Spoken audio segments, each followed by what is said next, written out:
In the last chapter, we looked at the importance of overcoming fear, even overcoming a fear of death. And similarly, it is equally important to be willing to be uncomfortable and to experience small amounts of hardship. How can you lose weight if you are afraid of dieting? How can you expect to progress in your career if you shy away from hard work? But this is the reality for many of us. We are simply unwilling to do things we don't want to do, or to put up with hard times. We have become exceedingly weak, and it is ultimately making us unhappy. Why we have become weak? Consider your dog and compare them to a wolf. If you don't own a dog, consider one you know. Look at the differences. Your dog might be loving, loyal and fun, but it is entirely dependent on you. It wouldn't survive a day in the wild, and it's certainly not a warrior like the wolf is. Why not? Because it has been domesticated. And that, my friend, is your problem as well. We have not only become domesticated, but we have also become lazy, spoiled and overly indulged. In modern society, everything is disposable, everything comes easily, and we never have to wait. Hungry? Order a takeaway. It will be with you in 5 minutes, and it will be packed with salt and sugar so you feel a rush of reward hormones. Horny? Watch some porn. Bored? Turn on the TV and laugh at someone falling over. Need information? Just ask Siri. Want to get into better shape? Nah, that seems like a lot of effort. Being so constantly indulged in whatever we want means that we find it harder than ever to put in effort when it is needed. Why would we put in effort when we can have so much, so easily?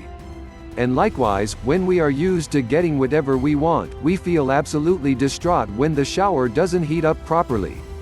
And here's the thing, in the wild, you would have only had cold water to wash in. Eating would have required hunting or foraging in the rain while avoiding predators. You could be so much stronger and so much tougher, mentally and physically. But as we are, we're fat, lazy and low on motivation.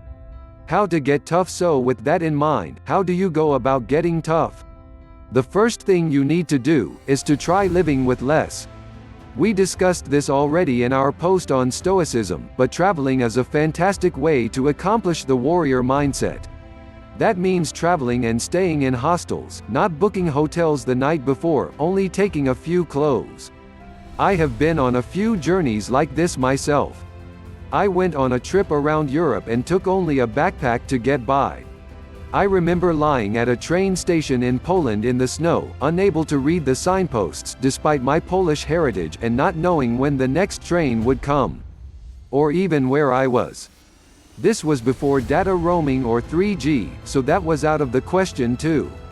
Then I found a little cafe and managed to order some tea, with milk rather than with a lemon as the Polish generally drink it. You know what? I felt actually bliss drinking from that polystyrene cup. I appreciated the tea so much because it had been so long and because I was so cold. Today, I often ask for my tea in polystyrene cups when it's an option because it sends me back to that moment.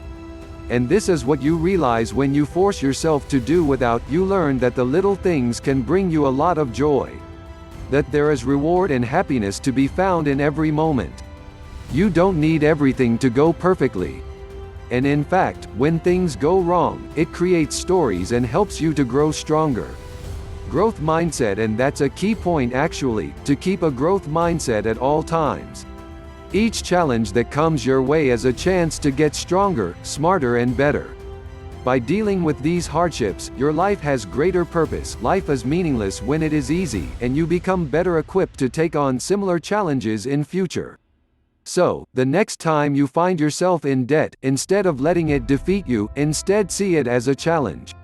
How can you earn the money you need to get out of it? How can you become better? Don't wallow in stress or anxiety, that helps no one. See it as a chance to grow and to prevent this happening again, and take the necessary steps. Don't worry about how it looks to others, don't blame yourself for letting yourself get into that situation before. Just take action. And learn from it. You were not good enough before, but now you are going to be better. In fact, growth and challenge are things that the brain is actually wired for. We thrive when we are challenged mentally and physically, and this results in the production of hormones like dopamine, brain-derived neurotrophic factor and more that keep us focused and that help protect our brains into old age. Not only should you welcome the challenges that come, you should seek them out. During times of peace, you should prepare for battle by learning, reading books, adopting new skills, and by training your body.